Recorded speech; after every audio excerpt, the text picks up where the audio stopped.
peace. Welcome to the culture here on the Black Star Network. I'm your host, Farajii Muhammad. Thank you so much for tuning in and being a part of the conversation. Folks, we got so many great conversations for you. The first one, let's talk about the lack of Black representation and what the situation down in Tennessee showed about Black folks in the South. But more importantly, we have a huge update about the Tennessee Three, talking about Mr. Justin Pearson. We're going to give you the latest in that story. Also, let's talk about the Dalai Lama had asking a little boy to suck his tongue. The Dalai Lama, the Buddhist priest, had now officially put out a statement saying he apologized for the request, but many people are still disturbed that he even made it in the first place. We'll share with you a little bit about that. And then later on, has America as a country, have we allowed our individualism to succeed the common good?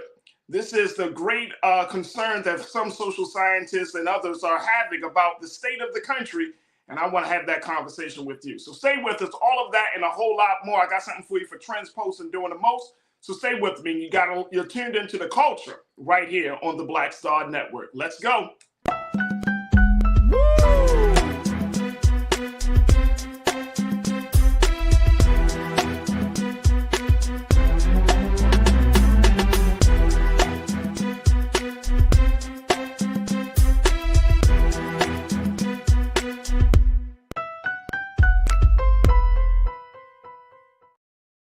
All right, folks, welcome to the culture here on the Black Star Network. I'm your host, Farajii Muhammad. Thank you so much for tuning in and being a part of the conversation as we're streaming live on blackstarnetwork.com and, of course, Amazon News. Make sure y'all get ready to join us in the discussion as we're also streaming on YouTube and Facebook. And crew, I would love to hear from you as we have some of these big conversations. All right, let's talk about Black representation and the lack of it. Especially in the southern part of the country. Folks, we're going to have a conversation about this in light of what has happened with the Tennessee Three, that story of those expelled Black lawmakers who were expelled because of their involvement in a gun control rally.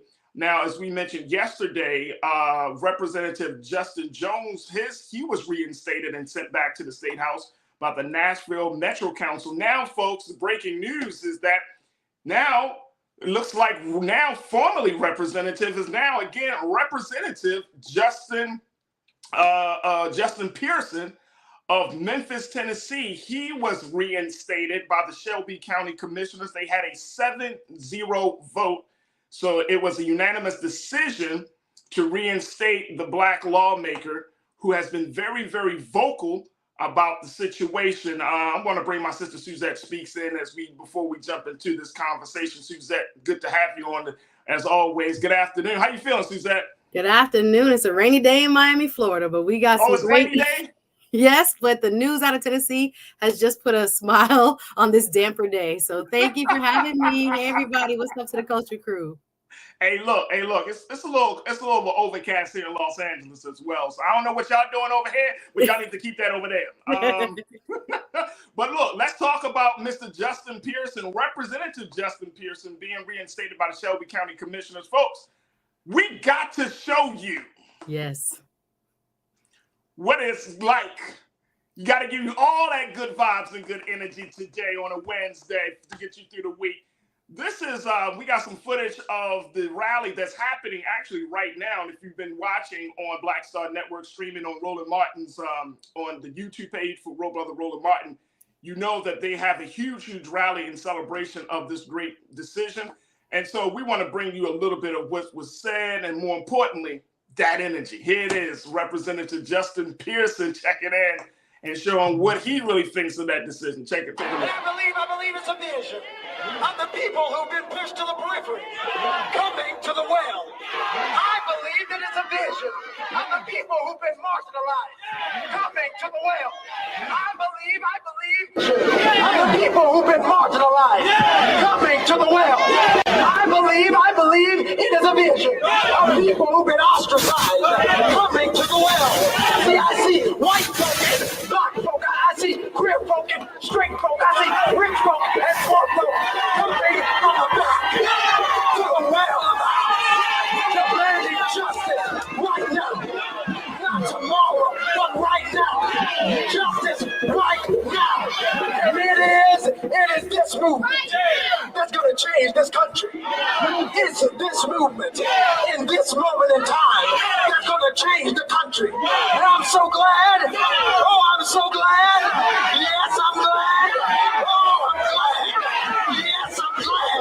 I'm so glad. Yes.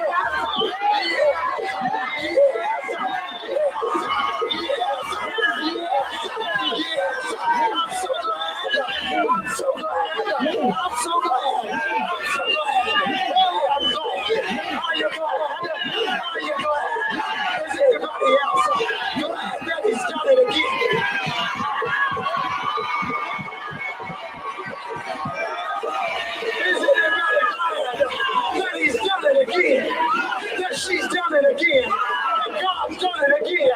Oh, they lift us on Thursday.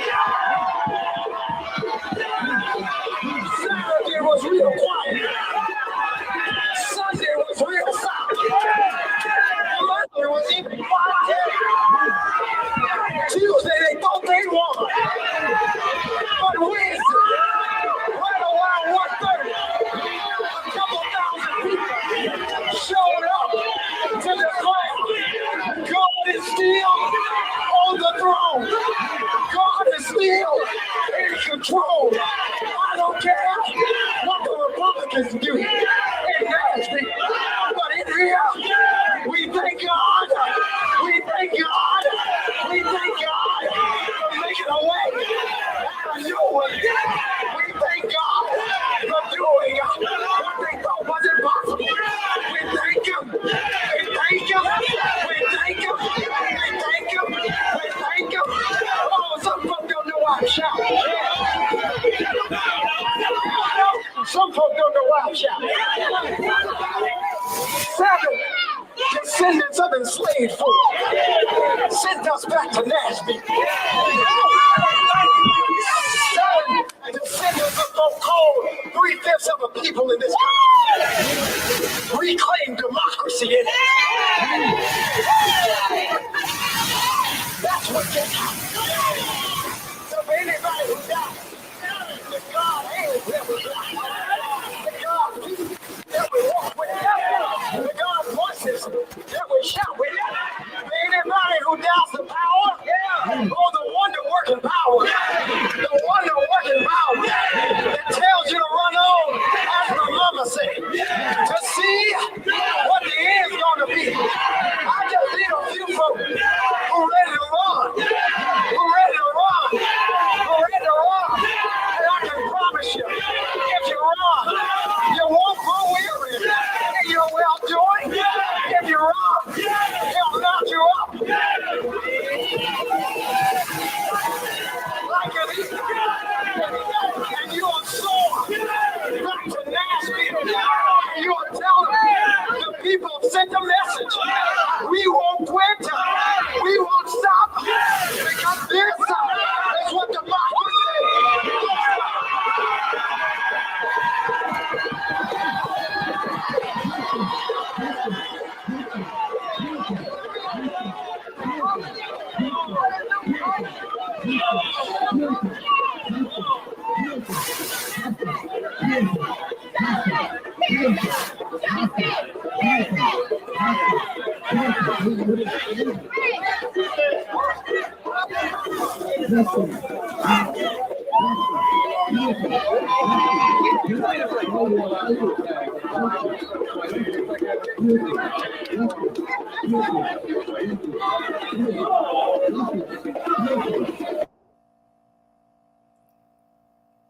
Wow. Man. Wow. Suzette. Boy, let the church say amen. That man said, look, let me tell you. What? Let me tell you. We're going to have to add another moniker to that man. He's going to have to be Pastor Pearson. Yes. That man has to be Pastor Pearson. Yes. Man, look, if you ain't think he was black enough. Yeah, he was black. That brother got the ghost. He hit like a whole different level. Yes, he did. Yes, he did. That man took us to church right now. That brother got the ghost. He's happy. He took us to church. Congratulations. I have never look in my years of seeing. I mean, I've seen people get excited about. I have never. Sorry, my feed is a little delayed. Go ahead, Farajii. Sorry for interrupting. No, I'm sorry. You good. You good. Look, I've never seen a political leader respond like that about getting into office. This man wanted to be in office. He wanted to be a representative of the people. Oh my God. I have never seen that energy.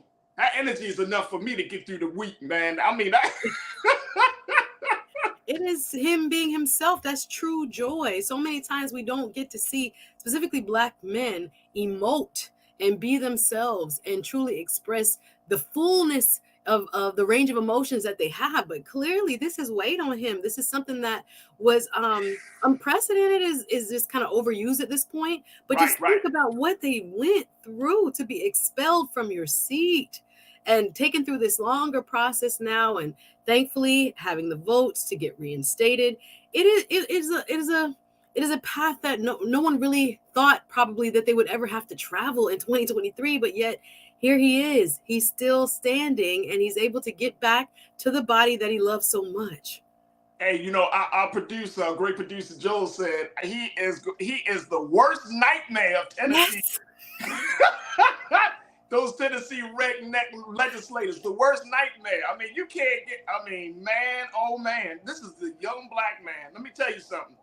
Let me tell y'all something. And I think we kind of talked about this over the past couple of days, Suzette.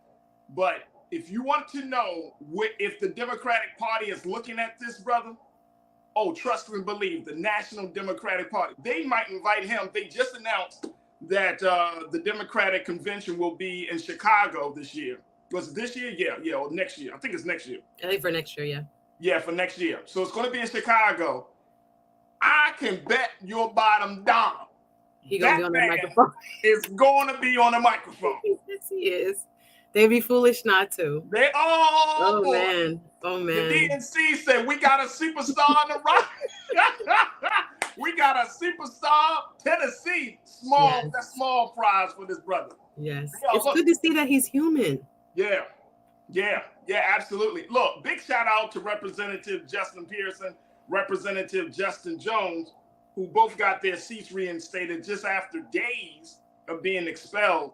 The question is how is this going to move forward? How is this going to move the needle forward on Black representation, Suzette? And I think this is why we wanted to have this conversation, because I came across some information, some data that I thought was just mind-blowing, that if you did not know, Suzette and crew, 56% of Black people who live in this country live in the South. Now, this is according to the figures from the Pew Research Center. 56 of nearly a little bit more than half of Black people in this country live in those Confederate states, those 13 states. These are states that have some of the most ass backwards policies that impact Black people in this country. So I want to share with folks on this, and then we're going to have to, I know we're going to have to take a quick pause. Let me do this. Let's take a quick pause, because before we get into this data. And Suzette, when we come back, I want to get your take on this as we're talking about the lack of Black representation in light of this big decision coming out of Shelby County down in Memphis, saying that Representative Justin Pearson has officially been reinstated to his seat back in the Texas House, the Tennessee House. But folks, that's one small victory compared to the bigger picture of lack of Black representation. I'm going to share with you the data. We're going to have the conversation. So stay with us. We got a lot to discuss here on the culture, right here on the Black Star Network.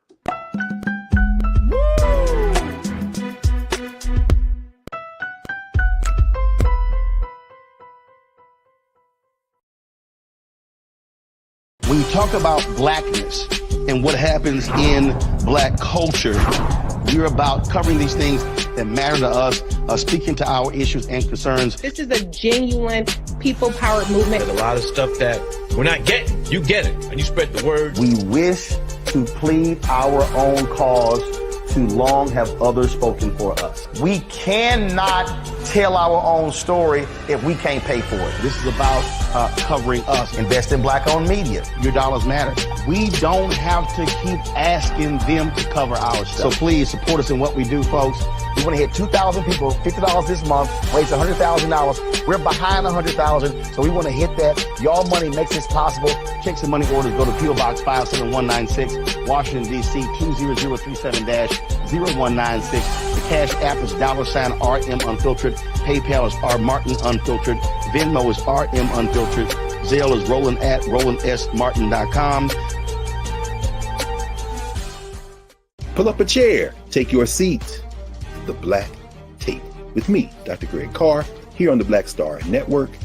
Every week, we'll take a deeper dive into the world we're living in. Join the conversation only on the Black Star Network. I'm Deborah Owens, America's Wealth Coach, and my new show, Get Wealthy, focuses on the things that your financial advisor and bank isn't telling you, but you absolutely need to know. So watch Get Wealthy on the Black Star Network.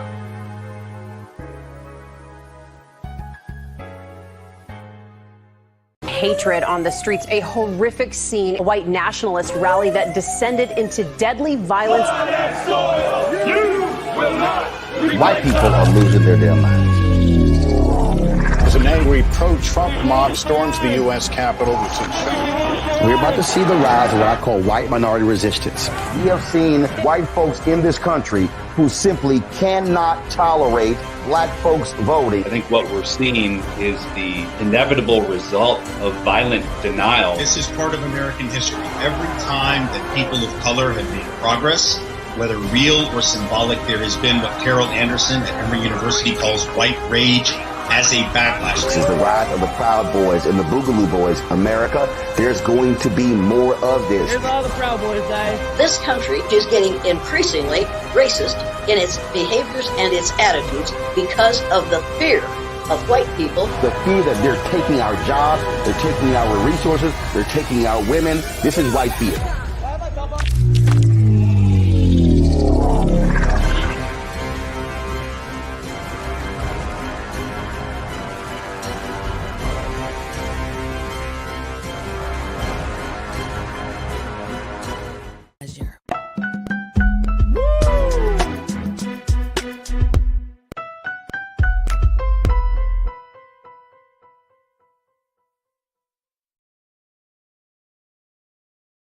All right, folks, welcome back to the show. We have been talking about the lack of Black representation. Of course, we started with the big news coming out of Memphis, Tennessee, where Shelby County commissioners did a vote, a 7-0 vote to reinstate Representative Justin Pearson, putting him back into the seat that he lost just a few days ago, putting him back into the seat of the Tennessee House. Now, big victory for the people of Memphis, big victory for the state of Tennessee. However, that is just a small number, a small victory compared to the larger issue of the lack of Black representation. And folks, I shared with you before the pause that there are 56% of Black people who live in this country live in the South. This is based on Pew Research and the census. 56%, folks, live in the South. Let me just share this with you, then I'm going to bring my sister Suzette back into the conversation. This is coming out of the conversation, the piece around from Pew. It says that Black Americans are underrepresented. Folks, take a look at this. Black Americans are underrepresented in every one of the 13 states that made up the Confederacy.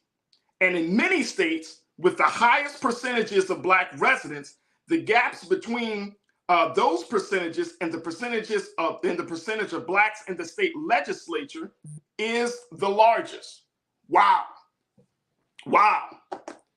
So we're seeing that there are a number of Black folks that are in these states, but yet they still, our people, and I'm sure many of you are probably checking in from those 13 Confederate states, you're not seeing the proper representation of you and your interests in those states. All right, let me just share this with you, then I'm gonna get Suzette.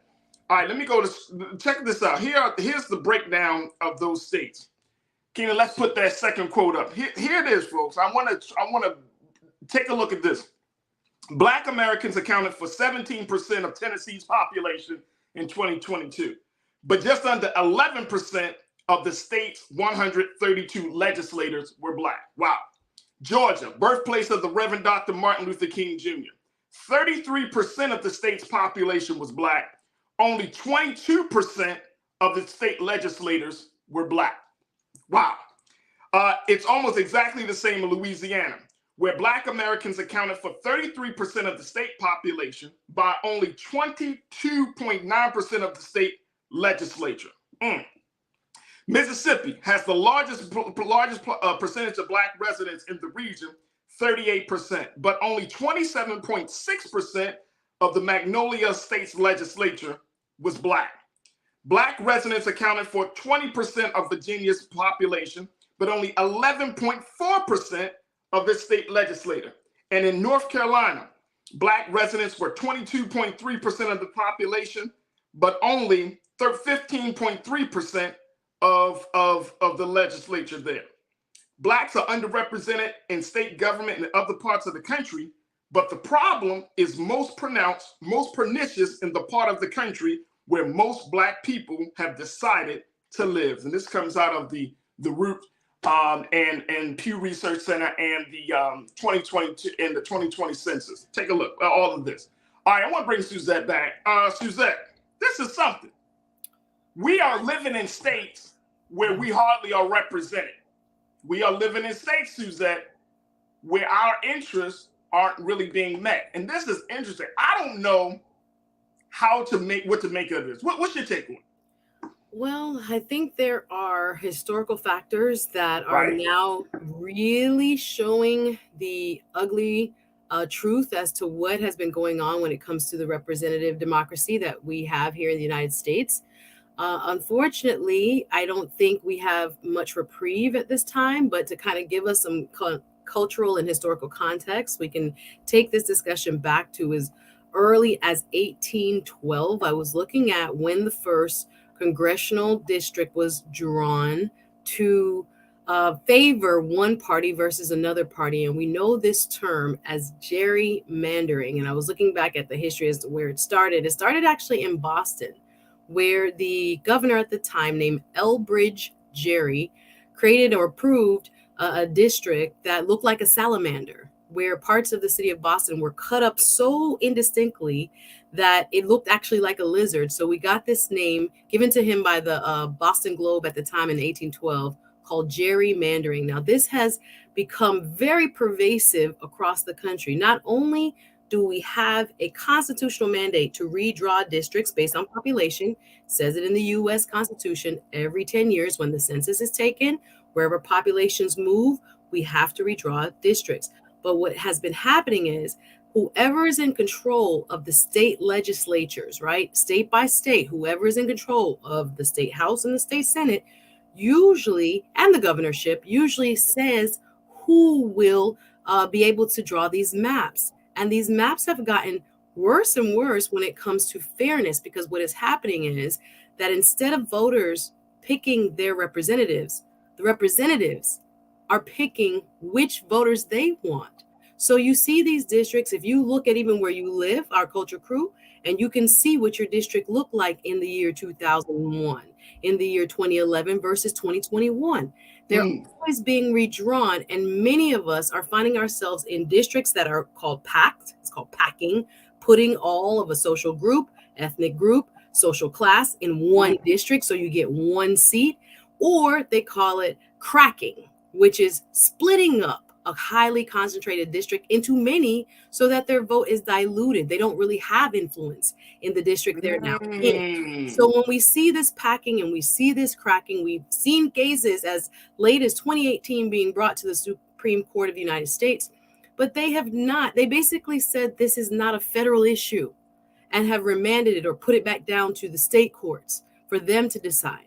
So it has become really out of control when I have large swaths of our population, particularly among African Americans, as you stated, where we have these large numbers. I live in Florida, right? Right. But we have districts that are favoring a party that might actually be, the minority of voters in a district, in a state. So this has gotten out of control, especially at the state level.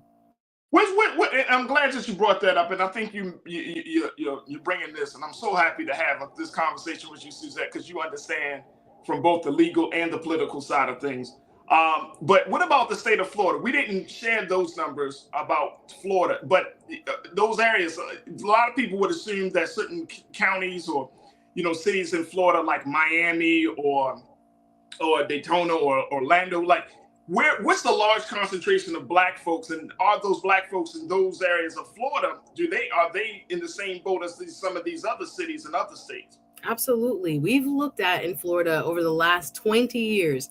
We have not had a statewide elected Democrat except for one, a colleague of mine, Nikki Free, back in 2016, be elected. So every time a map has been redrawn, you've seen predominantly Black neighborhoods and communities packed into very highly concentrated districts. So we've had people sue, and of course, like I said, the U.S. Supreme Court are not taking up cases like this. As of 2018, they say the legal term is injusticiable, right? There's no legal framework for the Supremes to say what is fair, even though you have majority Republicans or 60% Democrats and 40% Republicans. But how come you always get elected 70% to 30%? Something is wrong. You've created a district specifically for this person or for that party. So Florida is also highly gerrymandered. When I look at even the state Senate, I think there may be out of a body of 40, maybe 13 Democrats. And for the longest time over the last 20 years,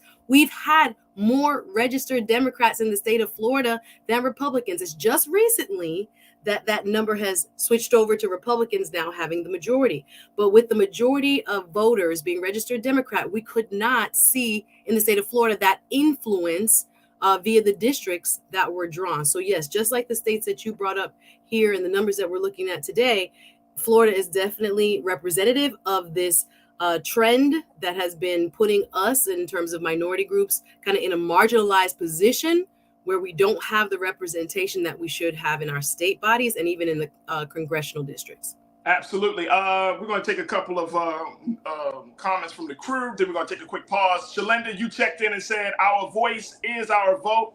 It absolutely, positively, unequivocally makes a difference. And anyone who tells you differently do not have our best interests. There it is right there. And I agree.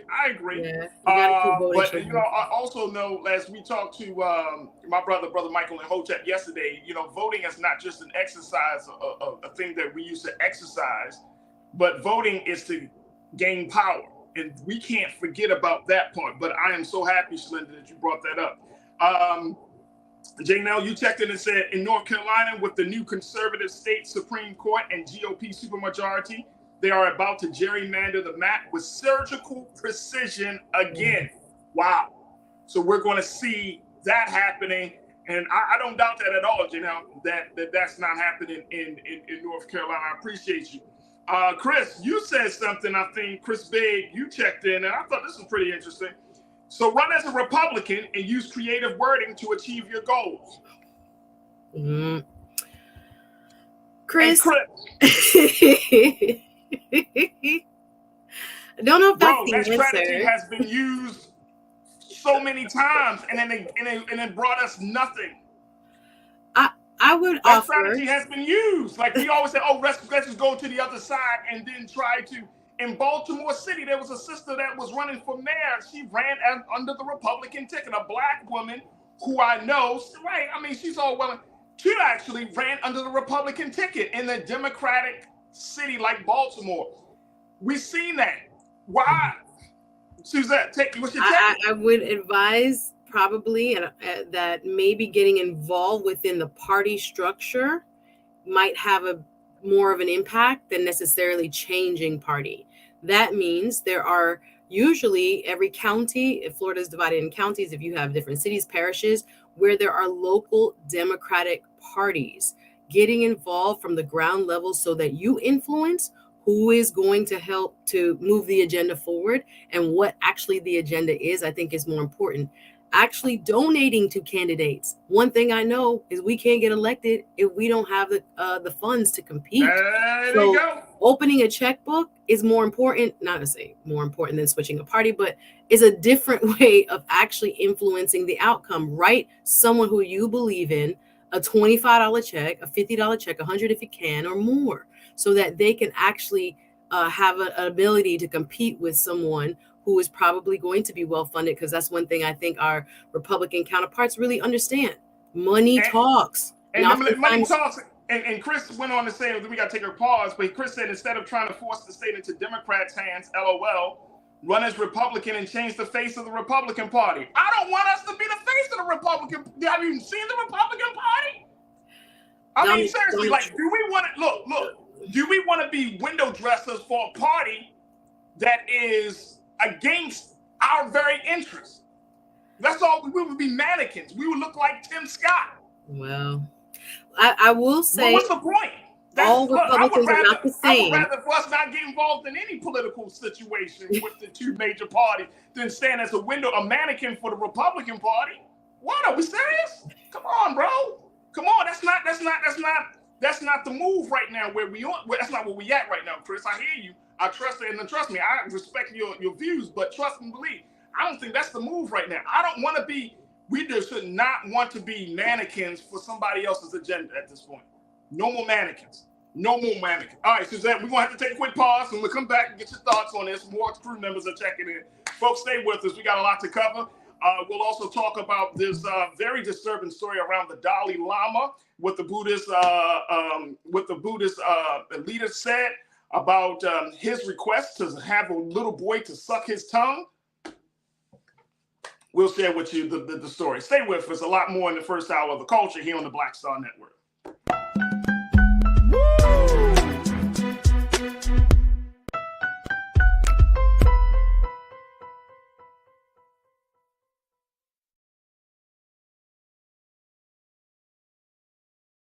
Black Star Network is here. Oh, no punch! I'm real revolutionary right now.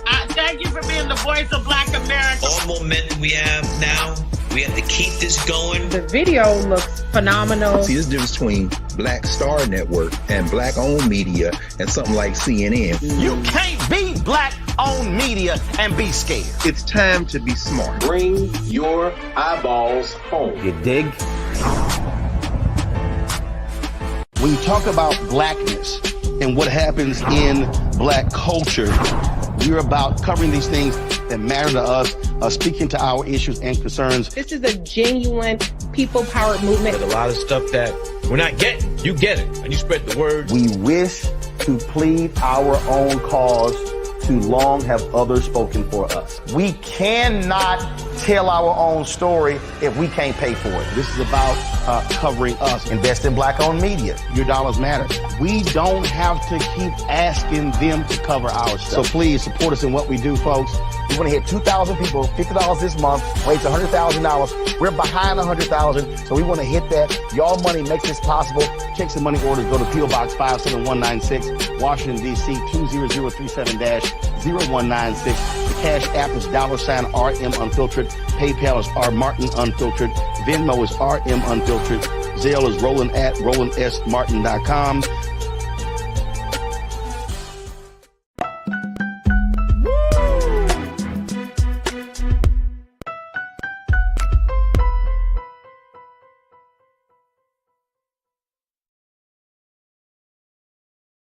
All right, folks, thank you so much for tuning back into The Culture here on the Black Star Network. We've been talking about the lack of black representation. The numbers are staggering when you look at the number of black people who live in those 13 states, the Confederate states, and the numbers of the representatives of our people, or the lack thereof, the lack of numbers.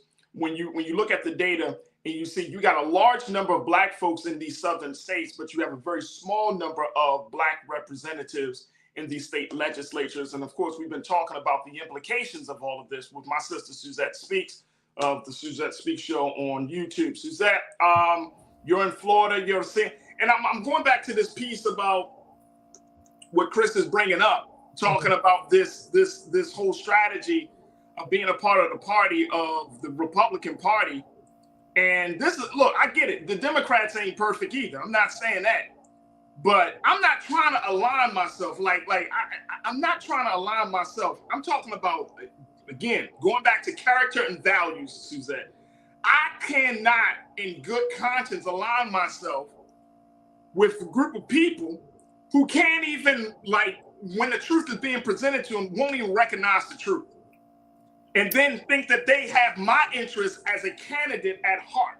How does that happen? How do you put yourself in a position to be a tool? And some people might say, oh, you're just doing the same thing for Democrats. I don't see it the exact same way. I don't see it. I think the Republican Party is very off base in a lot of different ways. Now, are the Democrats perfect? Hell no, they're not perfect.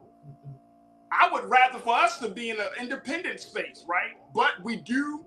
That's going to take time to build. That's going to take some consensus from our people. But I'm not just jumping ship and just be like, let's be a part of the Republican Party so we can win a state. Because everything, all the BS that comes with the party is going to be plopped at your doorstep. It's like being in a relationship with somebody who has a vivid past. The Republican if Party you see walking with them, you're going to have to carry that baggage that they bring as well. So yeah, I was just going to add, the Republican Party is in a battle for its soul right now. The Republican Party of 25 years ago, 30 years ago, that was talking about so-called rugged individualism and pull yourself up by your bootstraps and economic conservatism and these type of things has really shifted. And we've seen that from the 2016 election, 2020 election. It has been co-opted by what some would have called the fringes 10 years ago, but now have found themselves at the center. So until you are clear on, the values and the policy positions that would actually serve Black people that are in today's Republican Party, or even you would say like the loudest voices in today's Republican Party, I think we would do ourselves a kind of disservice, because again, there are people, and I'll say that they are kind of not monolithic as well in terms of Republicans who are speaking up against what some would call Trumpism and some would call blatant racism. So we got to be very careful when we say we're going to hitch ourselves to a different wagon, when that wagon oftentimes, depending on state by state, the various leaders that are local versus the very loud national voices, you got to be very careful that you find interests that actually serve you and serve your community. Right. Chris said, me and Chris going back and forth right now, Suzette. We all going back and forth. Chris said, Farajii, your statement about not participating at all rather than be a Republican is exactly why gerrymandering has worked so well and Black folks have no power in Mississippi and Georgia, etc. Well, I think the Republicans have found a formula that works, right? There has been this attempt at minority control via legal mechanisms like creating your own maps. If they control the maps, they are making more seats that are going to make sure they put more Republicans in, that are going to make sure they are in charge of making future maps. So I don't know how we break this cycle, except that we do have to vote, that we do have to get involved in the process. Like I said, the Supremes have left it up to the local bodies, the district courts, state courts to figure this out. So Florida Supreme Court and others would have to approve any type of lawsuit that comes forward or say that the map is actually illegal and is discriminatory. That's one thing blatantly that the courts have laid out. You should not be completely based on race, marginalizing a group of voters. But again, it can be sticky on how you prove that's what you're doing or what you're not doing. But to say that we need to just remove ourselves completely, I think is the wrong approach. I mean, that's fine. And then what I'm saying, hey, look, Suzette, if the choice is between Democrats and Republicans, and my values are more aligned with the Democrats than with the Republicans, right? But the other thing is that, and Chris, this is for you too, bro. Like, if we're not even having a conversation, we're talking about going back and forth between parties. Mm-hmm. We're not even really having a deeper conversation about independent, representation, or, trying to create some independent structure. I know people say, oh man, you keep talking about this third party is never going to happen. That is what's stopping Black folks from not getting power, not having the vision to see outside of the current confines of this political system. And it's not about because somebody don't want to join the party, so therefore we don't have no power. No, we don't have the same type of political power because of fear. We don't have the same type of political power because we have no vision to truly believe, just like white people have done in this country and other people have done, that they've organized, united, and said, look, if you don't give us these things based on our interests, then we're not going to participate. It's not about, I'm going to jump to this party so I can get a little power here and then jump back to this party. At some point, something has to be done. How much of our people have already given in Mississippi? We voted for Democrats. We voted for Republicans. And if you look at the data, if you look at the history, you'll see that we're getting a little bit more further along with the Democrats than we are with the Republicans in this current system of things, right? A little bit more. But are we thinking truly out of the box? No.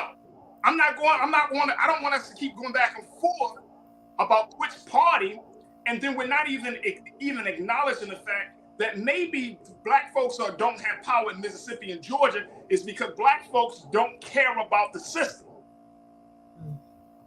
We don't care about the system because the system has constantly failed us time and time again when we had active participation in the system. So what do you see? Do you blame the people or do you blame the poor leadership that stand before the people?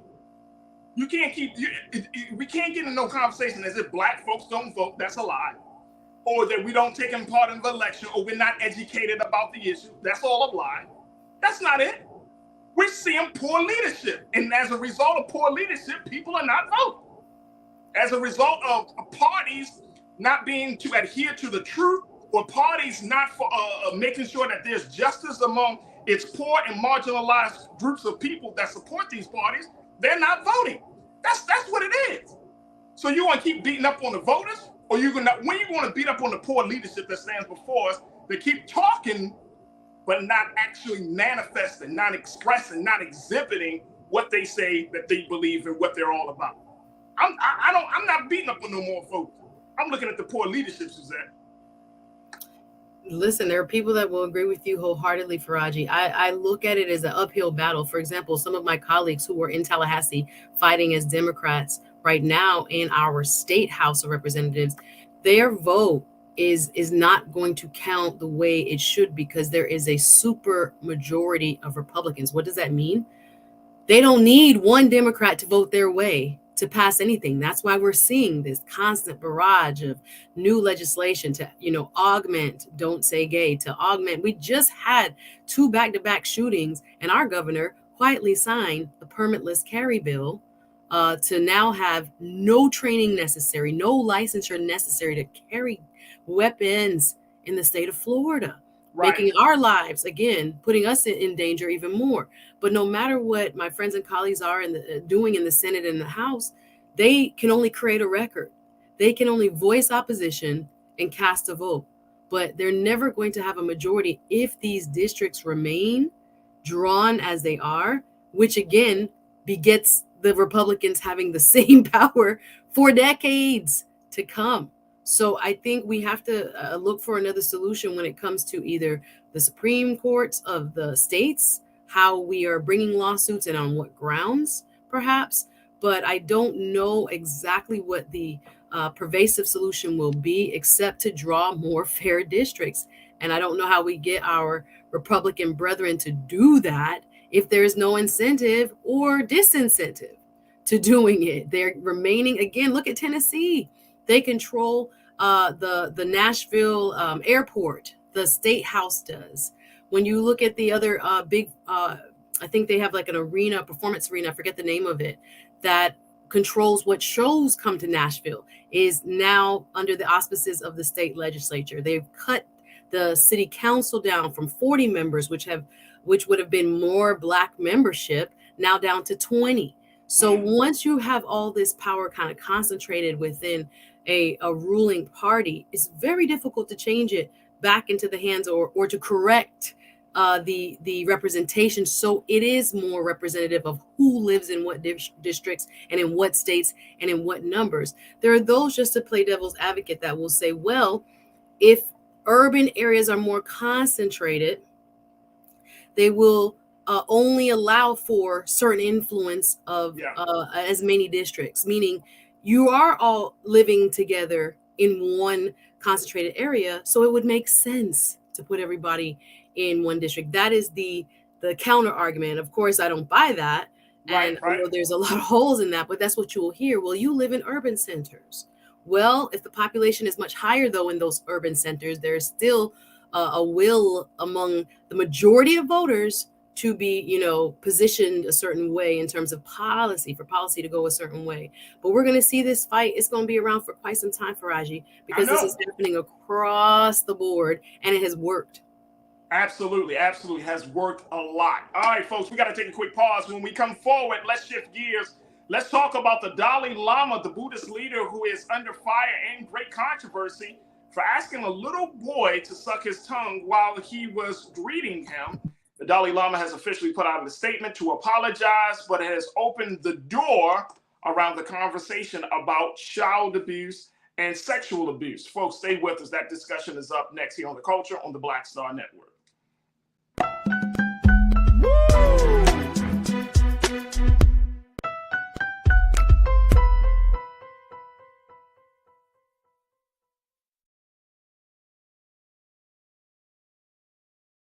Folks, Black Star Network is here.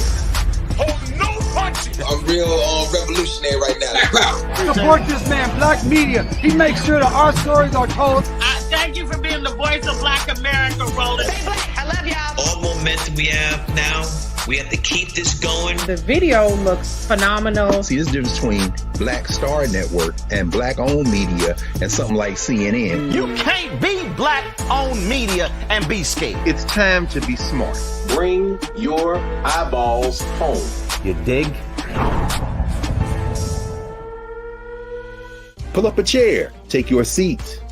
The Black Tape with me, Dr. Greg Carr, here on the Black Star Network. Every week, we'll take a deeper dive into the world we're living in. Join the conversation only on the Black Star Network. Hi, I'm Dr. Jackie Hood Martin, and I have a question for you. Ever feel as if your life is teetering and the weight and pressure of the world is consistently on your shoulders? Well, let me tell you, living a balanced life isn't easy. Join me each Tuesday on Black Star Network for A Balanced Life with Dr. Jackie. We're all impacted by the culture, whether we know it or not. From politics to music and entertainment, it's a huge part of our lives, and we're going to talk about it every day right here on The Culture with me, Farajii Muhammad, only on the Black Star Network. I'm Deborah Owens, America's Wealth Coach, and my new show, Get Wealthy, focuses on the things that your financial advisor and bank isn't telling you, but you absolutely need to know. So watch Get Wealthy on the Black Star Network.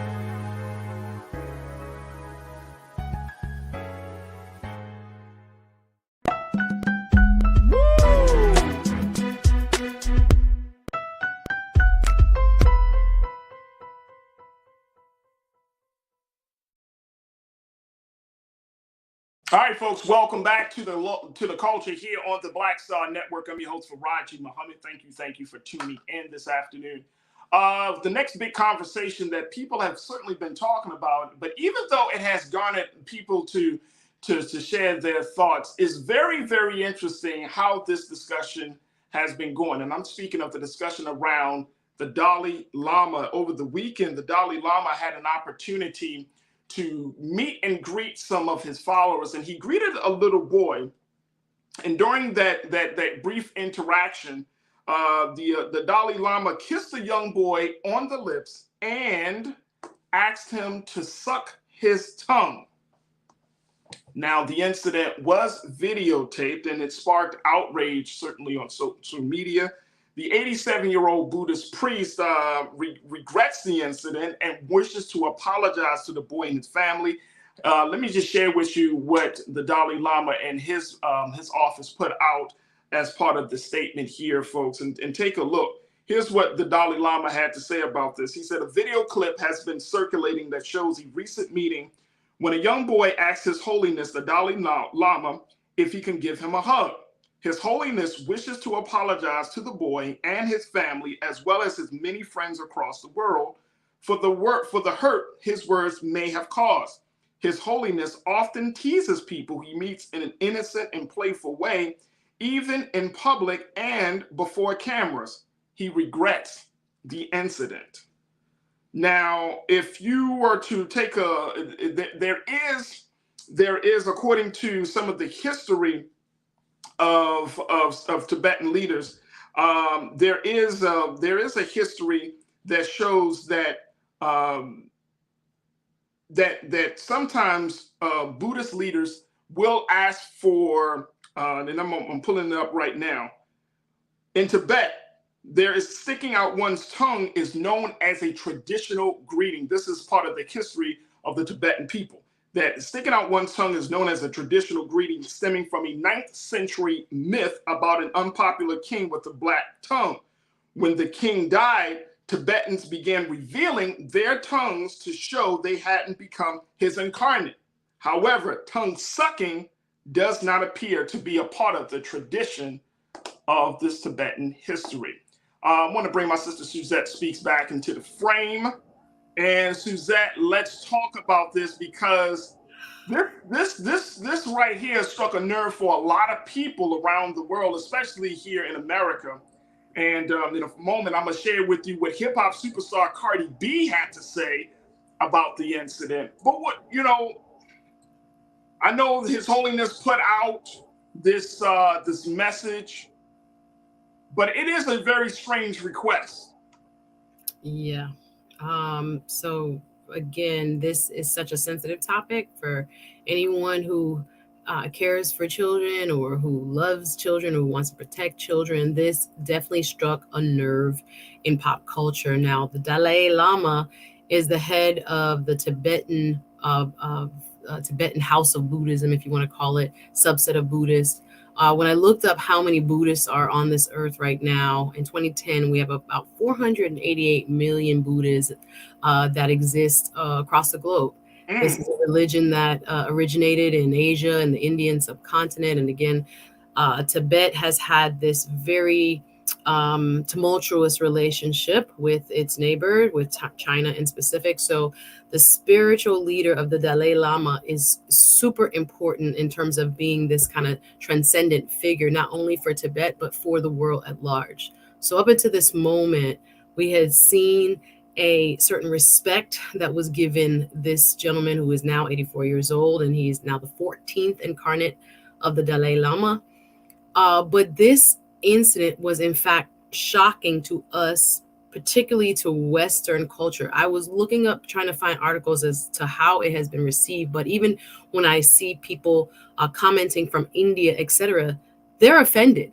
They are more than offended. They are actually shocked that this highly respected, reverenced man of God, if you will, would have made such an off-color, off-putting joke. As you said, this young child came up to him, asked him if he could hug him.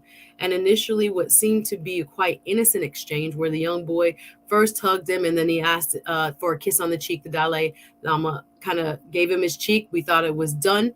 He asked for a kiss on the lips, took the boy by the chin and brought him close for a lip-to-lip, mouth-to-mouth kiss, and didn't stop there. There was a pause. If you watch the video, it's on Twitter, etc., where he stops and is almost thinking. The crowd is chuckling at that point. It seems to be playful. And then he asks, quote unquote, for him to suck his tongue. And he proceeds to stick out his tongue. The little boy draws close. It's so uncomfortable. It's cringy. Oh my God. And then he goes head to head, and the little boy rests his head on his head, and there's no intimacy there. But it was just so inappropriate.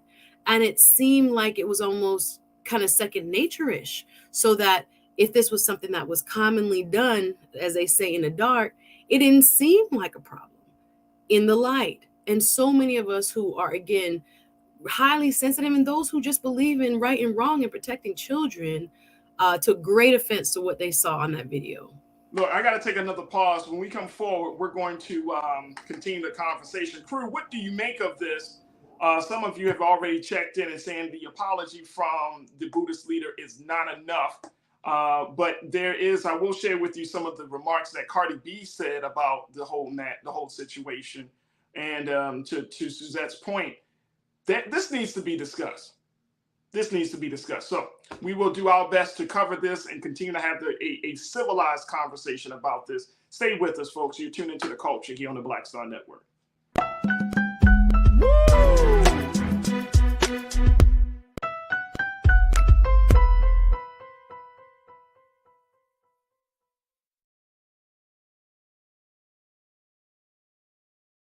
Hatred on the streets, a horrific scene, a white nationalist rally that descended into deadly violence.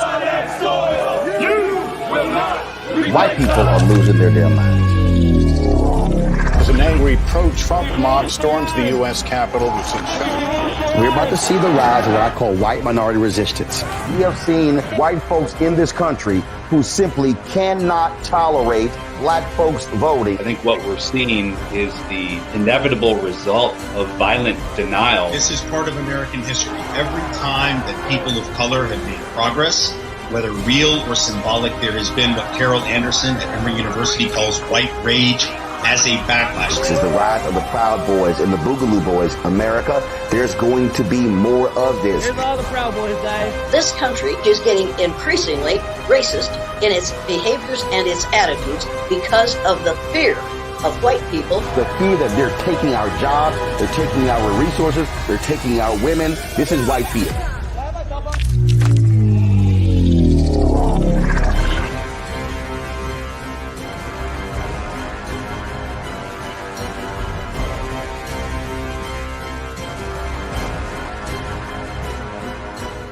Black Star Network is here. Oh, no punch! I'm real revolutionary right now.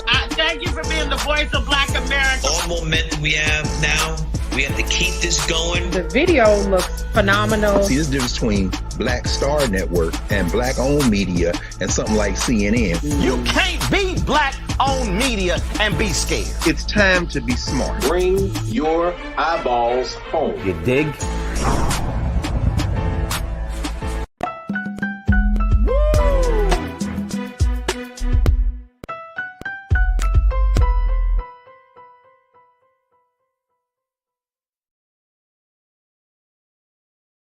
Folks, welcome back to the show. We've been talking about the Dalai Lama and his very disturbing request to have a little boy suck his tongue during a brief interaction. This is the request.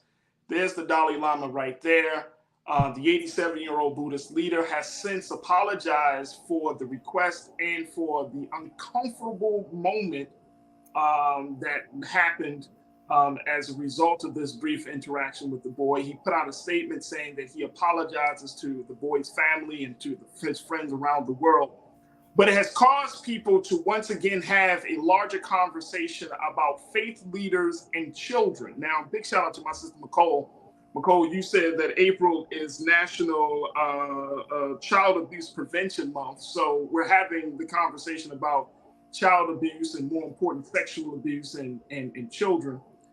But it's hard for me, Suzette, to believe that in 2023, where we're seeing a reckoning of the Catholic Church, I just a couple of days ago in my hometown, my home state of Maryland, they put out a scathing report about the Catholic Church and its litany of abuses in Maryland, hundreds of cases that they have found, nearly 1,000 cases. Hundreds of cases as a result of the abuse. And it's hard for me to believe that in 2023, that any faith leader representing any faith institution would not have the presence of mind to know the boundaries, especially when it comes to children, but would not have the presence of mind to keep the presence of mind to say, you know what? To filter, to check yourself, You know what I'm saying? And more importantly, making sure that this is not acceptable. Mm-hmm. This is the thing. Like we're seeing a situation. I mean, this is the Dalai Lama. Some folks are saying he would have gotten his ass beaten. And I mean, and then you can't fall back and just say, well, you know, he was just playing around. It's too much of this. It's too much abuse of our babies, man. And I'm gonna let's throw up what Cardi B had to say on this, folks. And I know Cardi B, y'all probably is like, well, what? Why does she have to? But I agree with Cardi. Hey, Keenan, let's post her thoughts on this, bro. Cardi B, she came out. She said, this world is full of predators. She wrote this on Twitter on Monday of this week. They prey on the innocent, the ones who are most unknowing, our children. Predators could be our neighbors, our school teachers, even people with money, power, and our churches. She warned parents to, quote, constantly talk with your kids about boundaries and what they shouldn't allow people to do to them. Facts.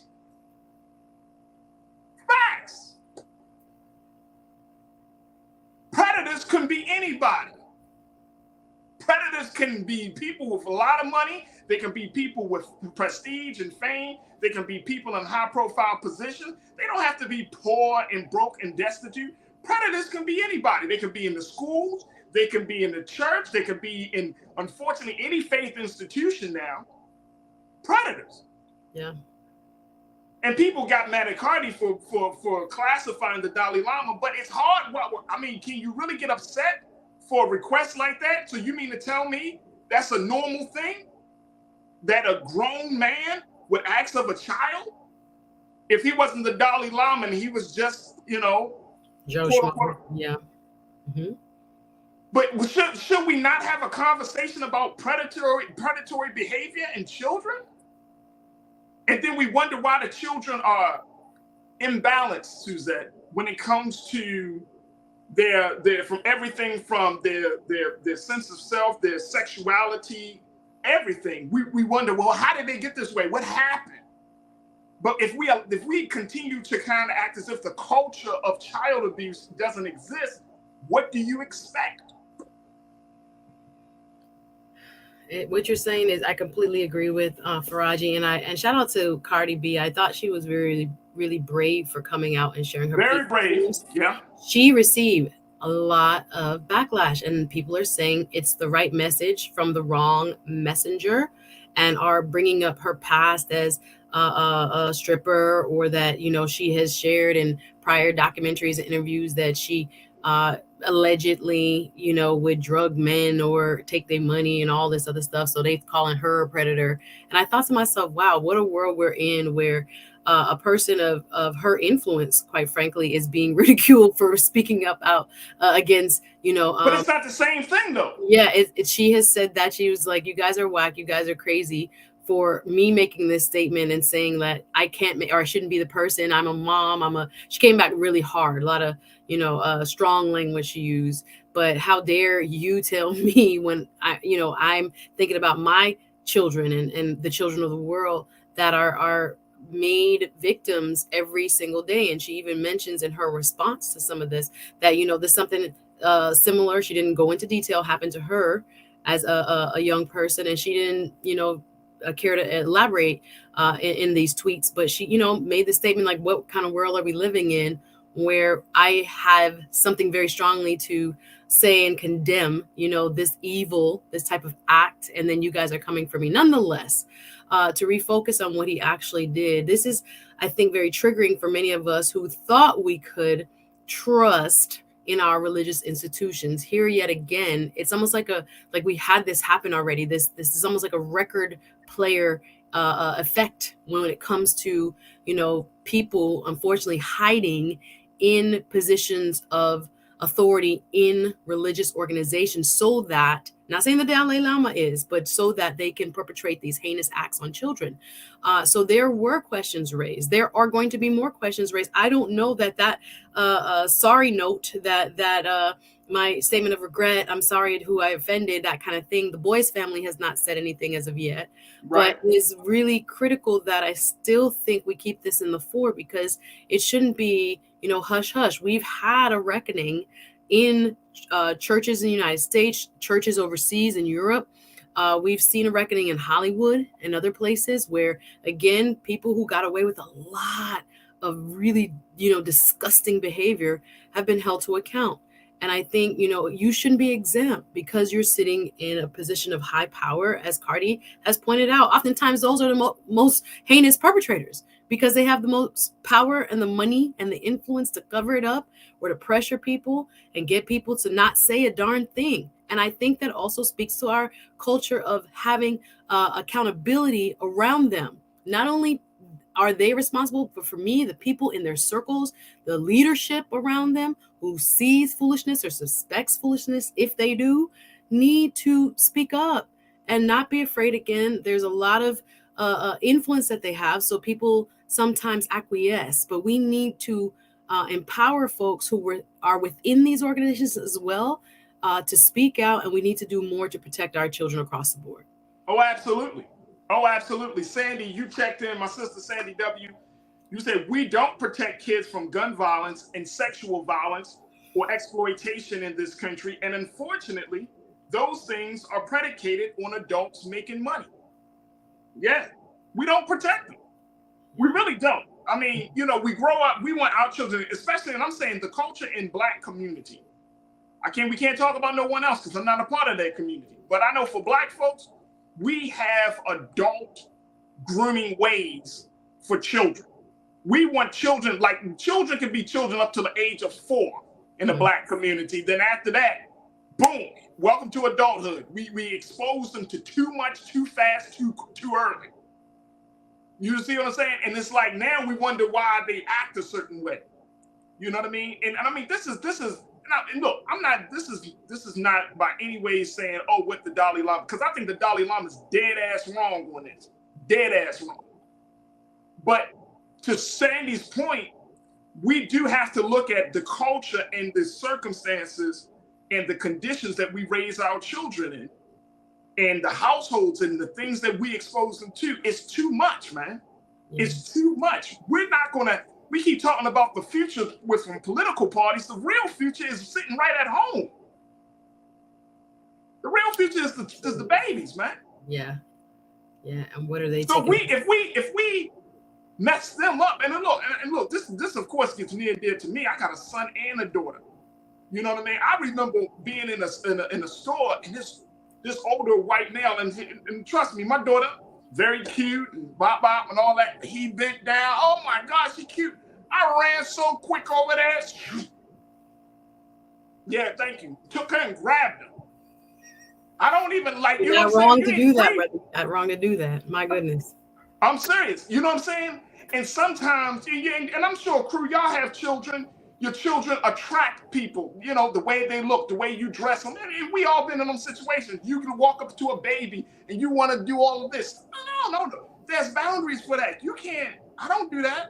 I don't care if the baby waves at you, smiles at you. The baby is not consenting for you to approach them. Definitely not consenting for you to touch them without you getting that okay from the parent or whoever the caretaker is. But we don't have those boundaries no more. Remember what I'm saying, Suzanne? I mean, just 100%. Yeah, there is the power dynamic in this case also, where there's a person of immense power and this little child. And again, I think about all those folks who have been harmed in the service of God and how people use that power to exploit. They were predators before they got there. And then churches protected them. We have to stop doing that. We have to hold them to account. Even in the scenario you brought up, City of Baltimore, they didn't release names. They didn't release names of the perpetrators, to which many victims were very, very upset. They are, hiding in plain sight, quite frankly. And again, as a society, as you pointed out, we have to take a stand. We have to be able to say, this is not going to fly when it comes to the discussion about, early sexualization of our children, of our girls, especially with music, with dress, with style of dance, and other things that are kind of pushing on them a kind of adulthood that they are not quite ready for. And that it makes them responsible more so than the actual adult that is putting them in the position to, act in more adult-like ways than they should have to. We have to really be conscious of it, call it out, and intervene. Try to stop it. When you see there are people that are pushing boundaries on children, it again is almost like we have to watch out for our own. We have to watch out for our village so that we can stop some of the horror that is happening, especially when it comes to folks in power and in context of our religious institutions as well. Hey, Suzette, when you said that, that's the part that gets me. If this level of abuse is perpetrated by those who are in positions of power within religious institutions, right? Or they're supposed to represent God. Now, children if you teach your children about the concept of God, if you teach them about these things at an early age, right? I mean, imagine, and we're gonna have to take a quick pause, but imagine the what that does to a child's psyche, that you are supposed to be representative of God. God is good, then therefore, why are you doing something bad that makes me feel sad and bad and makes me feel uncomfortable myself? You're gonna attribute that to being the way God is. Yeah. And you're gonna wind up hating God because of the evilness and the madness within the quote unquote the representative. You see what I'm saying? And see, that's how deep that thing goes. Because you could turn a child away from their own faith because of your evilness. I don't know what to say to a child that's been abused by a religious leader, a priest, or I wouldn't know what to say. Can you really talk to them about God? If a priest has violated you, or if a Buddhist leader has violated, can you really say that there's a God? I mean, in their thinking, I'm just saying, in their thinking, they'd be like, what? Well, if God was so good, why he allowed something like this so bad to happen to me? If he loved me, see, that's how deep this thing goes. And see, I'm with some of the crew members. After one violation, this is how serious it is. After one violation, you got to go. You got to go. Or at very least, investigated. Like, don't turn this other cheek and he was just playing. I'm like, he was just playing. This could have happened. Like, what are y'all talking about? Yeah, I've seen that. You got to go because now you are an impediment for people to know who their creator is. Who you got to go. Mm-hmm. Now, is everybody perfect who stands before us in the name of God? Hell no. Mm-hmm. But is everybody an abuse of children who stand before? No. So, certain lines you can't cross. Certain lines you can't cross. This is one of them. Look, we got to take a quick pause. More conversation right here on The Culture. Stay with me, folks. It's The Culture here on the Black Star Network.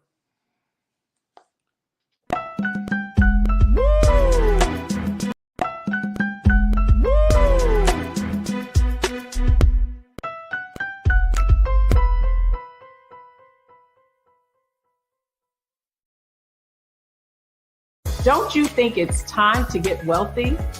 I'm Deborah Owens, America's Wealth Coach, and my new show on the Black Star Network focuses on the things your financial advisor or bank isn't telling you. So watch Get Wealthy on the Black Star Network.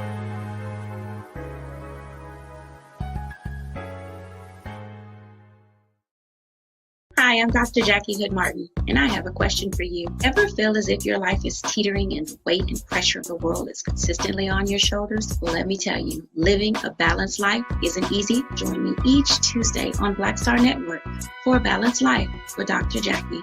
We'll laugh together, cry together, pull ourselves together, and cheer each other on. So join me for new shows each Tuesday on Black Star Network, A Balanced Life with Dr. Jackie.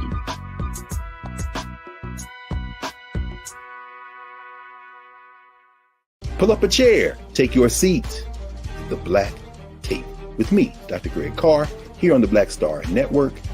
Every week, we'll take a deeper dive into the world we're living in. Join the conversation only on the Black Star Network. We feel the hidden impacts of climate change that land harder in Black, Brown, and Native communities. Not many people talk about it because they clearly don't know our lives. But with President Biden's landmark infrastructure and climate plans, our issues are finally seen. Removing lead pipes means we know our water is safe.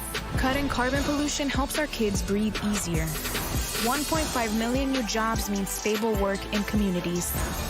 The impact we need right now.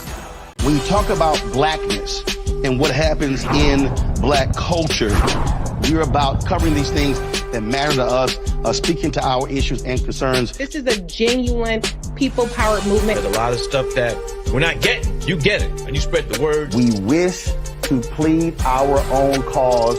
Too long have others spoken for us. We cannot tell our own story if we can't pay for it. This is about covering us. Invest in black-owned media. Your dollars matter. We don't have to keep asking them to cover our stuff. So please support us in what we do, folks. We want to hit 2,000 people, $50 this month, raise $100,000. We're behind 100,000, so we want to hit that. Y'all money makes this possible. Checks and money orders go to P.O. Box 57196, Washington, D.C. 20037-0196. The Cash App is $RM Unfiltered. PayPal is R Martin Unfiltered. Venmo is RM Unfiltered. Zelle is Roland at RolandSMartin.com.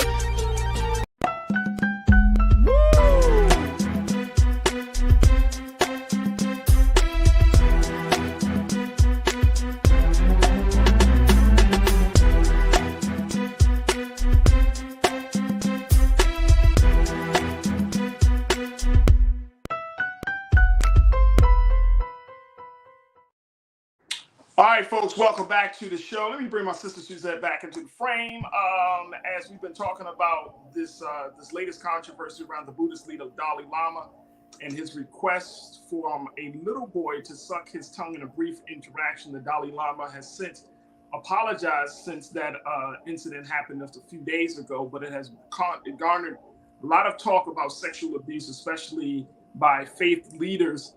And, Suzette, looking at where the crew stands on this situation, I think there's a vast majority of our online crew members who are like, this is unacceptable. This needs to be investigated, corrected. He needs to go. And I'm wondering, if the temple, the Buddhist temple, is how serious they're going to take this situation, right? If they just say, okay, we put out this simple apology, and we're going to kind of move on, because you use the term reckoning.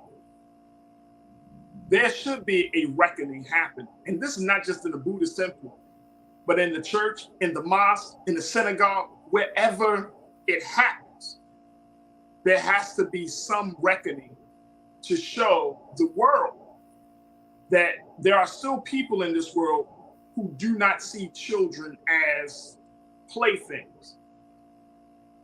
There has to be some reckoning, right? I mean, we started off this conversation, I think you made the point. A lot of us have been in positions where we have found ourselves in abusive situations when we were children. And that has yet to be fully addressed, resolved, you know what I mean? Some of us have certainly gone to therapy as a result of that.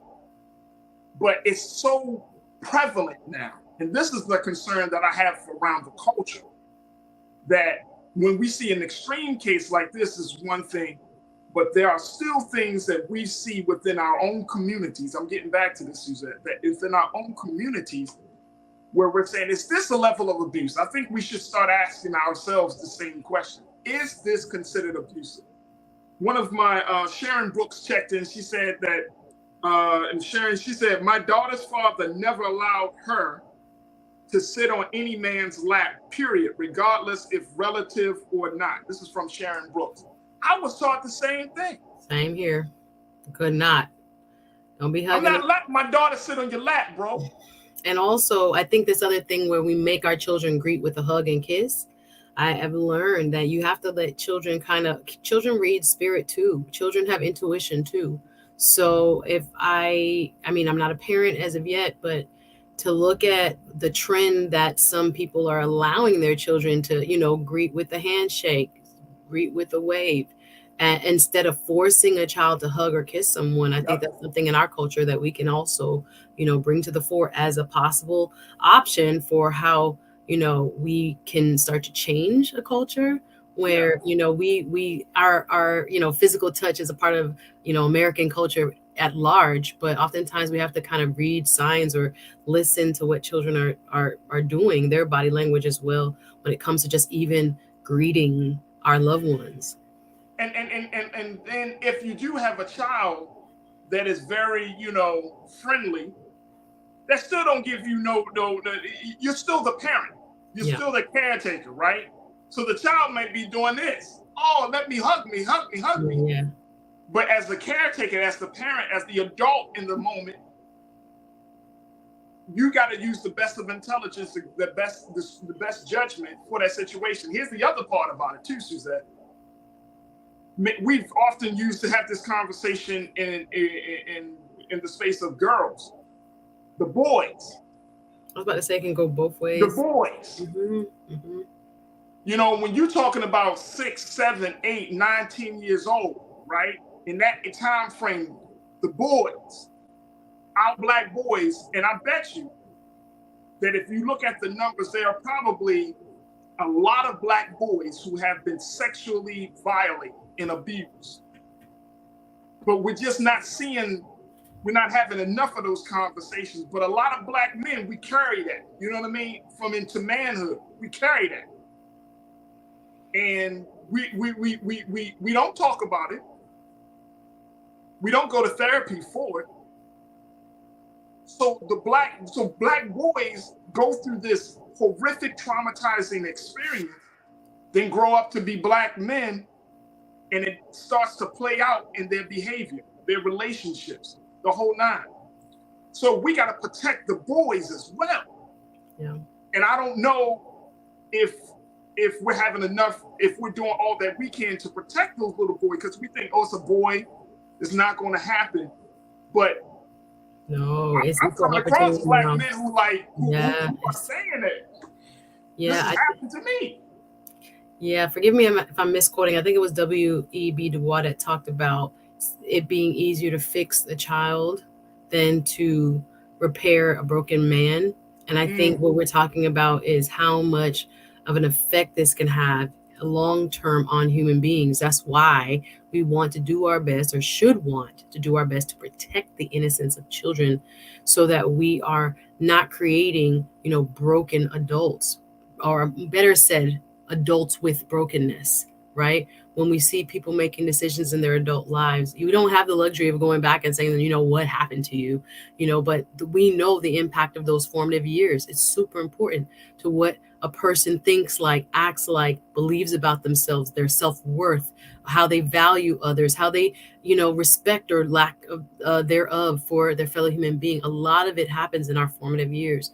So anything that we can do, especially when it comes to child sex abuse, to prevent it from happening, to tighten the laws around it. And again, calling out and holding those accountable who violate or possibly give an indication that they are doing something that is not moral when it comes to children. We have to call it out and we have to hold them accountable.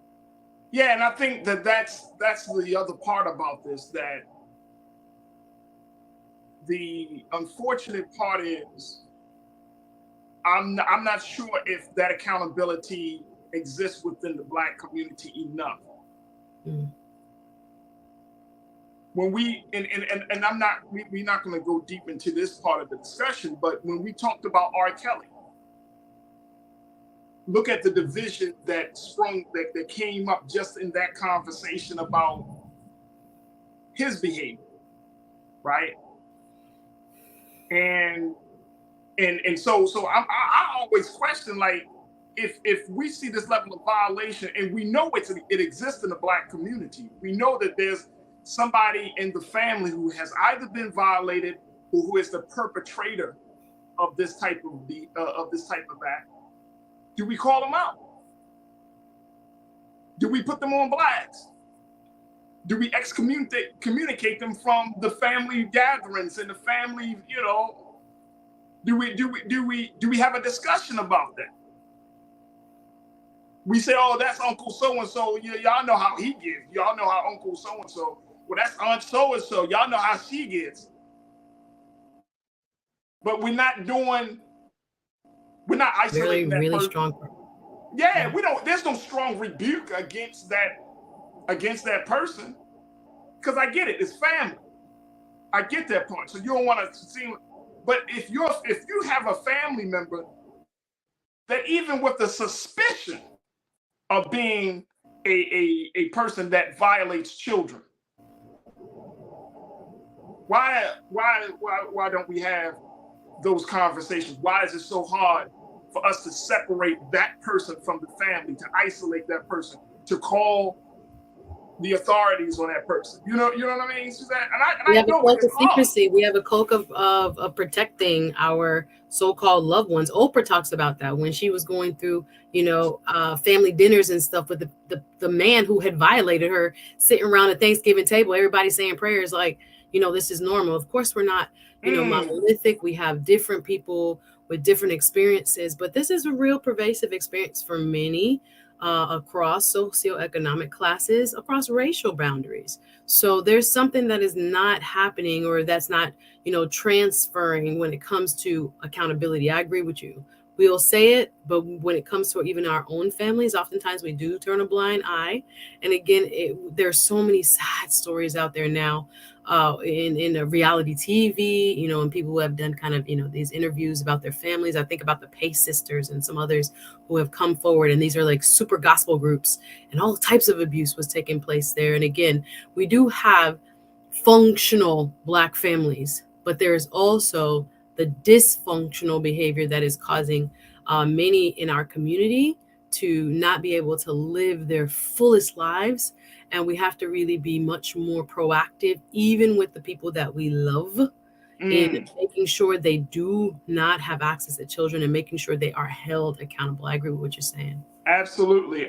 Nation of Gamma Nation, you checked in and said, look, it's not so much we don't talk about it, Suzette. Nobody believes it, sadly. The men and women dynamic is too one-sided. Woo. Or she fast, that little girl fast. That's what she deserved. That kind of. Right, she deserved that. There's a lot of victim blaming, right? So she couldn't. Okay, so what? So she puts herself out there. She quote unquote fast, but does that make her? Does she deserve to be abused? She's still a child.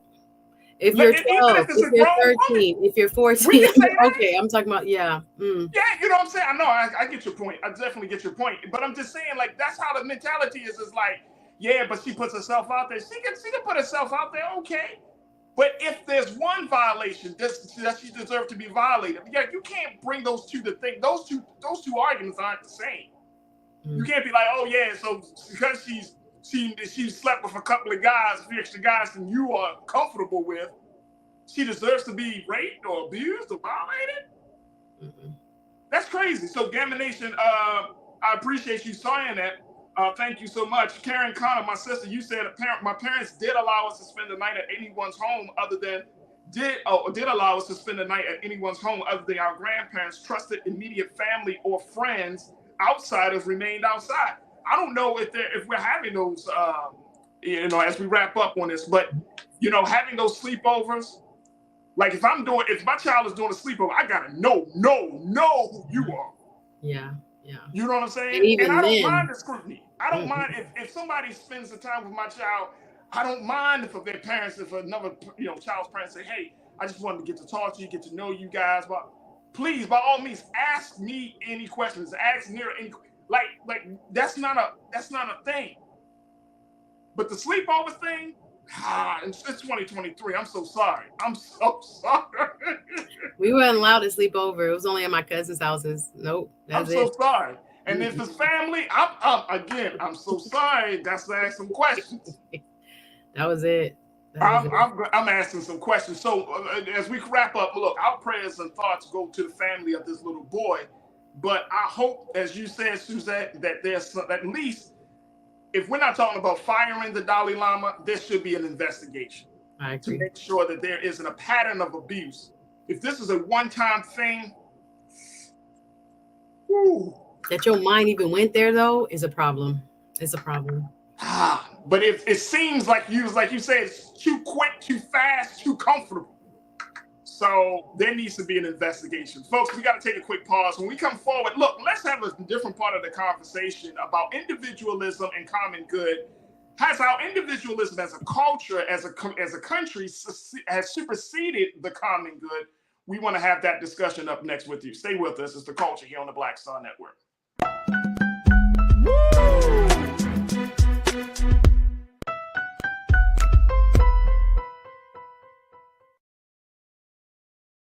Hatred on the streets, a horrific scene, a white nationalist rally that descended into deadly violence.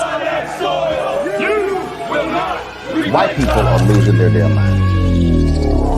As an angry pro-Trump mob storms the U.S. Capitol, we're about to see the rise of what I call white minority resistance. We have seen white folks in this country who simply cannot tolerate black folks voting. I think what we're seeing is the inevitable result of violent denial. This is part of American history. Every time that people of color have made progress, whether real or symbolic, there has been what Carol Anderson at Emory University calls white rage as a backlash. This is the rise of the Proud Boys and the Boogaloo Boys. America, there's going to be more of this. Here's all the Proud Boys, guys. This country is getting increasingly racist in its behaviors and its attitudes because of the fear of white people. The fear that they're taking our jobs, they're taking our resources, they're taking our women. This is white fear.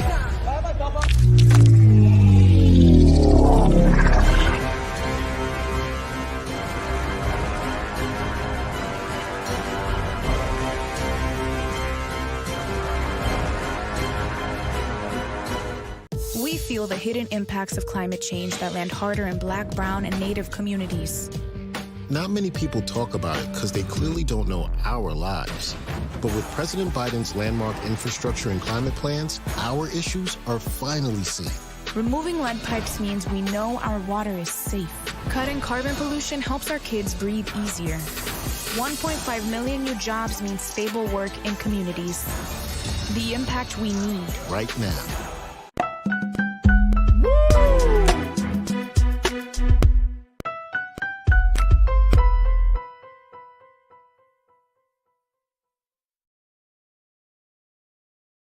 All right, folks, welcome back to the show for our final conversation. And we've been having some very, very good ones today, folks. So I appreciate all of you, my Culture Crew members, for checking in and being a part of the discussions. And if you're brand new to the space, welcome, welcome, welcome. I see that we actually had a number of people who have showed their financial support to the Bring the Funk fan club, have donated something to continue to support us here at the Black Star Network. So I truly, truly, on behalf of the culture here on BSN, we thank you so much for taking time out of your busy schedule to tune in, and most importantly, to share just a little bit of what you earned and sharing that with us and giving something to the cause. So we truly, truly appreciate it. And it means a lot to us that you feel like these conversations are worth your investment. So again, thank you, thank you, thank you. For our final conversation, I wanted to have a discussion about where we are. You know, I've been talking about character, voter values, but there seems to be something happening in our country more and more that shows that this country is not just falling apart because of political parties. This country is also falling apart because of the culture of individualism that we find ourselves in. And there was a Time magazine piece that was written by a Senator Chris Murphy of Connecticut, and a lecturer at the Harvard Graduate School of Education and the Kennedy School of Government, Mr. Richard Weisberg, about individualism, putting individualism, they say we have put individualism ahead of the common good for too long. And as we talk about what is going to be the future of this country, what will the future of America look like, we do have to look at the culture of individualism, this idea that it's all about me and not about the we. I want to bring my sister Suzette Speaks back into the discussion on this, because Suzette, these two gentlemen put out this piece about individualism, and it has caused me to ask the question, has individualism superseded the common good in this country? Have we just forsaken this idea that we are a country, that we are existing among other people? And at this point, just say, forget about that. I'm about to get in mine and then moving on. I want to share this thing and I want to get your take on this very quickly, Suzette. First and foremost, folks, let me just share with you what these two gentlemen had to say in their piece. First quote that comes from them. It says, in America today, far too many of us are disconnected from each other, lonely, self-protective, or at each other's throats. Sacrifice for the common good feels anachronistic. Everything not nailed down has been commoditized or turned into a source of personal enrichment. The daily shout shows and nonstop social media hostility push us into corners and reward balkanization, sacrificing personal gain for the common good, or treating people with different views respectfully, or prioritizing collective success over individual success. It's all for the suckers. Do you agree with this assertion, Suzette? Are we at this point in this country right now?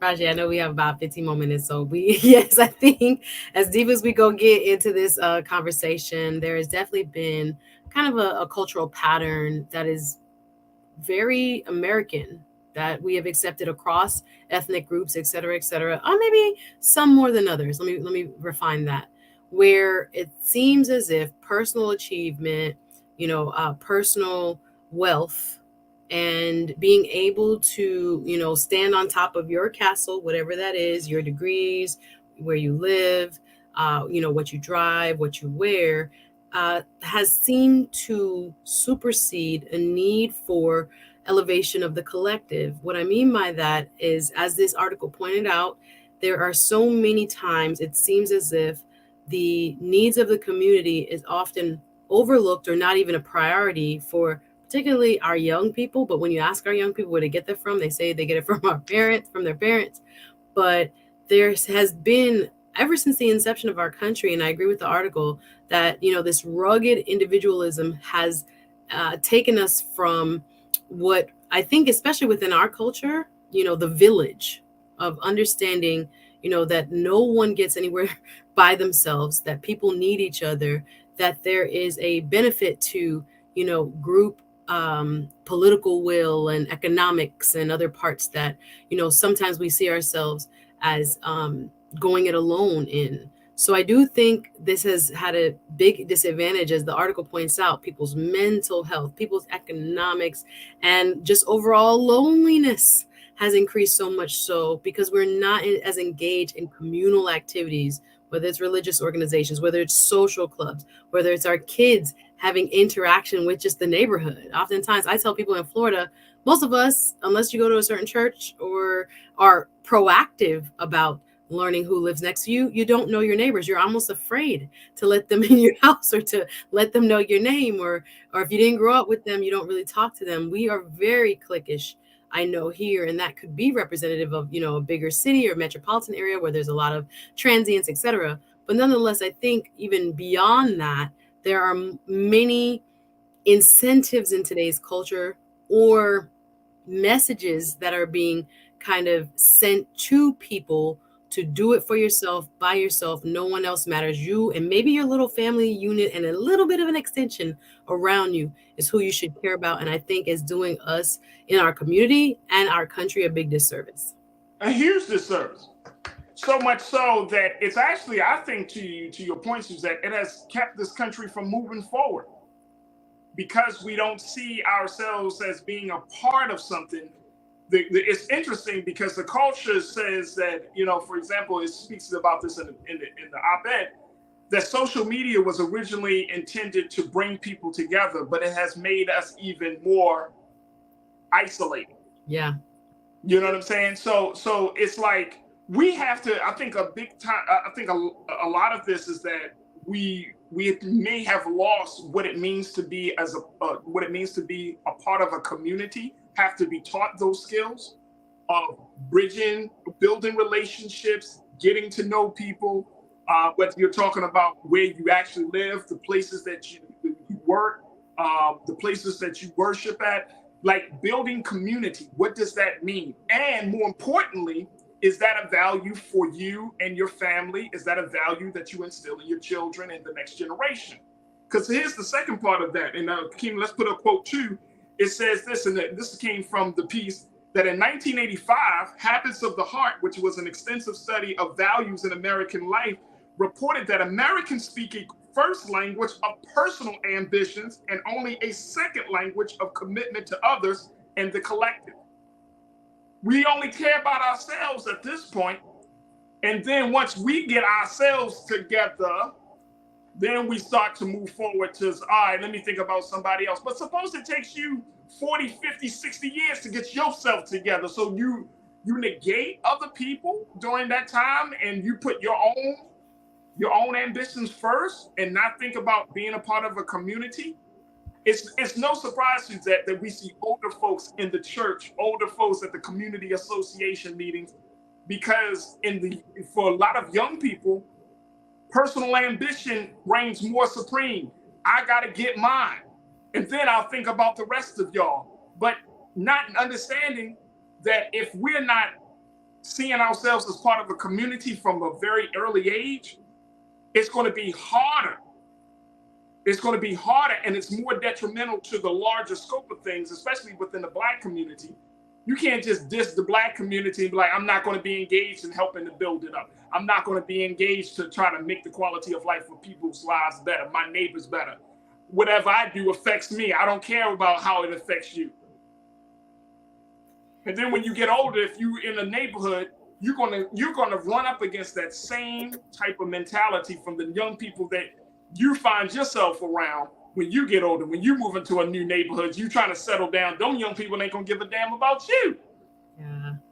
The thing is, at every stage of life, there comes a time where you need help. So it's really kind of deceiving when you're young, when you're strong, or if God blessed you, where you don't have, physical, I want to say disabilities or challenges, and you have, as much money as you need, et cetera, life can happen.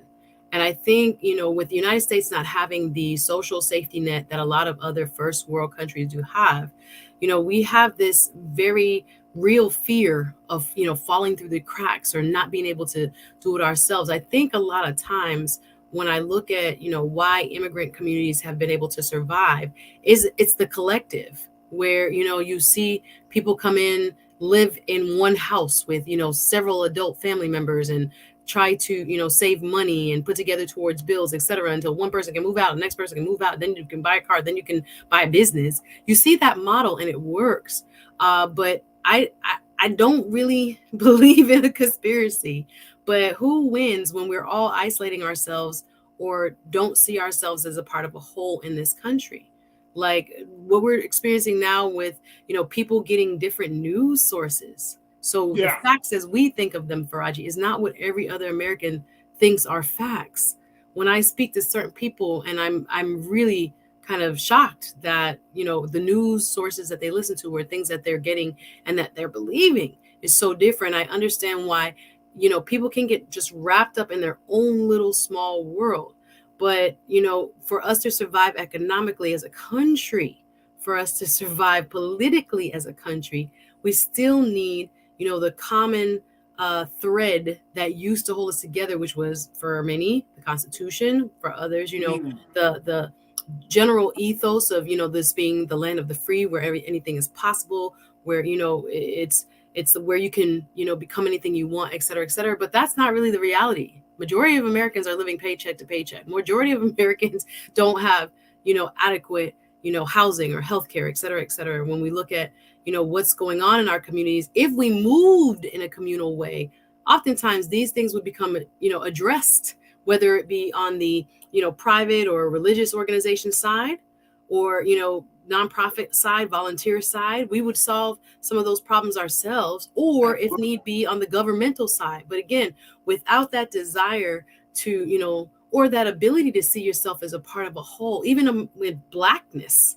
there was a very clear community for, I would say, well into the 70s. And there is still a community, of course, of people that see themselves as having common interests, common goals, and a need to defend, freedoms that have been infringed upon and regain ground that has been taken away. But you have people that are kind of siphoning off. Of course, if I get my little house on the hill, even here, we can't get certain people to run for, say, judge or other political offices because they moved out west, got that big house, and they chilling. Now, everybody's not called to public service. I get it. But I just think of it sometimes as like, how much more progress could we be making if people saw themselves as a part of that whole? God has been good to me. And now what can I do to help uplift others who they also can go forward and bless somebody or bring somebody out or change somebody's mentality, et cetera, et cetera. Absolutely. Let me just add to that. Even if you don't have all of yourself together, it doesn't stop you from helping somebody else to get on that journey, right? True. Because sometimes just helping somebody else will help you to get yourself together. Absolutely. Because I know some people say, let me work on myself. Let me work on myself. And I get that. But that doesn't mean that you have to negate your existence among the community while you quote unquote work on yourself. You can't work on yourself by yourself. Mm-hmm. Everything can't be done just within your own self, because look, you still wake up, God bless you to walk outside, to see somebody. You can't have tunnel vision when you got all this stuff happening around you, especially within the Black community, where so many of those challenges hit us right in the face as soon as we get up in the morning.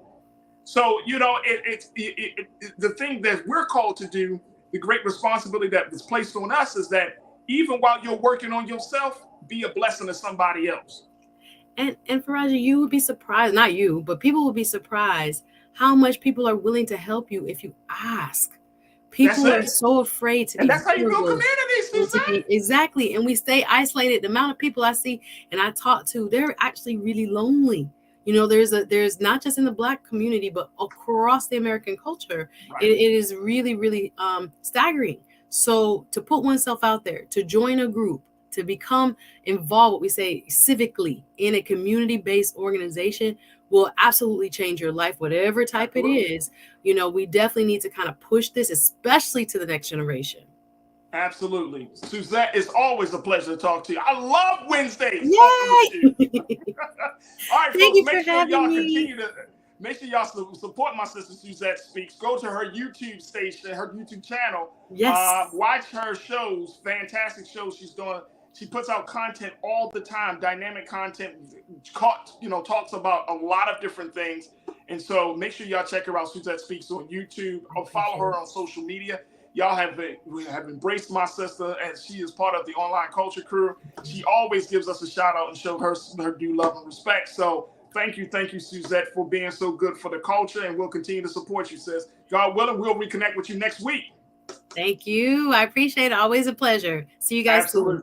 All right, folks, that's going to do it for me. I want to thank each one of you, my online culture crew. Y'all are dynamic. Thank you so much for having these conversations with us. Make sure you go to our website at blackstarnetwork.com. Do your due diligence and support us financially. Share the content and follow us on social media at Black Star Network. Your support means everything to us, folks. So if you support us today, we will make sure we continue to bring you these discussions, the shows, this platforms, keep you up to date from today, tomorrow, the day after, the day after, the day after. But you're not going to have these type of discussions nowhere else about what's going on in Black America and beyond, other than right here on Black Star Network. So go to blackstarnetwork.com. Also follow me, yours truly, on all social media platforms at The Real Farajii on Instagram and Farajii on Twitter. All right, that's going to do it for us. Stay tuned. Up next is RMU. As always, never be afraid to challenge what's wrong. Stand for what's right while being yourself in the process. And God willing, we will talk to you tomorrow for another exciting edition of The Culture, right here on the Black Star Network. Have a great afternoon and a wonderful evening. Talk to you soon. Peace.